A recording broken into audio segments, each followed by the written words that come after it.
9 August আরজিকরে তরুণী চিকিৎসককে ধর্ষণ করে খুনের ঘটনা সুপ্রিম শুনানি সোমবার। আর সেই সুপ্রিম কোর্টের শুনানিতে নজর জুনিয়র চিকিৎসকদের। সুপ্রিমের সদর্থক পদক্ষেপ না মিললে কর্মবিরতি। সোমবার থেকেই কর্মবিরতির ডাক জুনিয়র চিকিৎসকদের।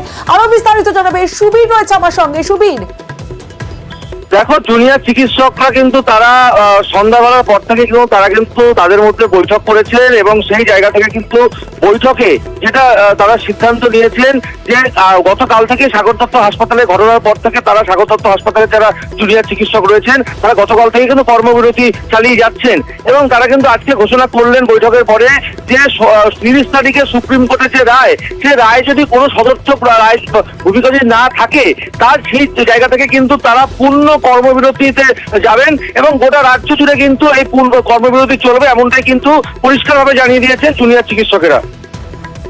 বেশ সুবীর, সুপ্রিম কোর্টের শুনানিতে নজর জুনিয়র চিকিৎসকদের। সোমবার সুপ্রিম শুনানি রয়েছে আরজিকরে। সুপ্রিমের সদর্থক পদক্ষেপ না মিললে কর্মবিরতি। আজ যে বৈঠক করেন জুনিয়র চিকিৎসকরা, সেই বৈঠকের পরই তারা জানিয়ে দেন যে সোমবার থেকে না হলে কর্মবিরতির ডাক দেবেন জুনিয়র চিকিৎসকরা। সোমবার থেকেই কর্মবিরতির ডাক জুনিয়র চিকিৎসকদের।